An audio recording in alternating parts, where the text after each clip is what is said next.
မနက်ခင်းမှာစနစ်တကျနဲ့ကုသိုလ်အရှိန်အဝါယူတတ်ရင်ရက်ပေါင်း21ရက်ကနေ90အတွင်းမှာတိတ်တိတာတာထူးခြားတဲ့ပြောင်းလဲမှုတွေကိုခန်းစားမှာပါ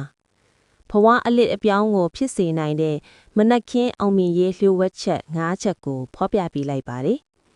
1နိုးနိုးချင်းမြစ်တရာအာယုံချင်းနိုးထားပါမျက်လုံးပွင့်လာတာနဲ့တပြိုင်နက်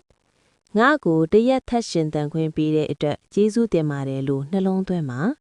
ပြီးရင်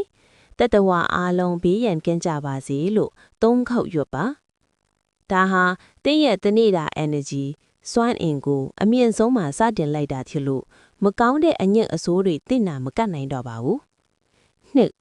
တစ္ဆာဆိုပြီးရေအေးထောက်ပါမနက်အိယာထရေတစ်ခွက်တောက်တဲ့အခါ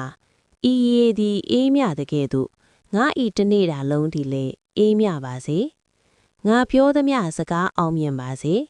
ငါကြံစီသမျှအောင်မြင်ပါစေလို့တစ္ဆာဆိုပြီးတောက်ပါရေဓာတ်ဟာတစ္ဆာစကားကိုမှတ်သားနိုင်စွမ်းစီပြီးတင့်ခန္ဓာကိုယ်ထဲကဆဲလ်တွေကိုအောင်မြင်မှုဓာတ်တွေကူးဆက်စေပါတယ်3ဖျားရှုခိုးခြင်းဖျားစဉ်မှာစီမီရေချမ်းပိုင်ကတ်လူပြီးဂုံတော်9ပါးကိုပတိစိတ်တာဖြစ်စေရွတ်ဆိုတာဖြစ်စေပြုလုပ်ပါဖျားရှိမှာ10မိနစ်လောက်အချိန်ပေးခြင်းဟာတင်းရင်မျက်နှာပန်းကိုပွင့်လန်းစေပြီးလူချစ်လူခင်ပေါ်များစေတဲ့ magnet တန်းလိုက်အားကိုဖြစ်ပေါ်စေပါတယ်လီမိဘကိုဥချကတော့ပါအိမ်မှာရှိရင်မနက်တိုင်းအလို့မသွားခင်တော့မဟုတ်အိမ်မှုကိစ္စမစခင်မိဘကိုကတော့ပါမိဘရဲ့မြစ်ကာစကားစူတောင်းစကားဟာဘယ်လိုဂမ်ဘီယာအတက်ထက်မဆိုပိုစွမ်းပါတယ်အစဉ်ပြေပါစေအောင်မြင်ပါစေဆိုပဲမိဘရဲ့စကားတခွန်းဟာတင့်ကန်စရာကိုဒုံးဖြင့်လို့တက်စေပါလိမ့်မယ်ငါဒါနစိဆောင်မှုတစ်ခုခုလုပ်ပါ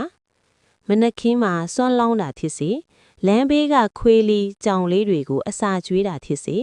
အလှငွေလေးတစ်ခုခုထည့်တာဖြစ်စေပြုလုပ်ပါစွန့်လွတ်ခြင်းနဲ့စတင်တဲ့နေ့ဟာလတ်လပပြင်လဲစည်းဝင်ဖို့လမ်းကြောင်းပွင့်သွားစေပါတယ်တိတာလာမိအကျိုးကျေးဇူးညာမျက်နာကြည်လင်ဝင်းပါလာပြီးသူတစ်ပါးအကူအညီပေးခြင်းစိတ်ဖြစ်လာခြင်းစီးပွားရေးလမ်းကြောင်းမှာအပိတ်အဆိုးများပြည့်လဲသွားခြင်းစိတ်တိုးစိတ်ဆိုးလွယ်ခြင်းများယို့နေပြီးစိတ်အေးချမ်းလာခြင်းမထင်မှတ်ထားတဲ့နေရာများမှာအခွင့်အရေးကောင်းများပေါ်ပေါက်လာခြင်းမနက်ခင်းမှာမင်္ဂလာရှိသူဟာတစ်နေ့လုံးကံကောင်းခြင်းရဲ့အရှင်သခင်ဖြစ်ပါ၏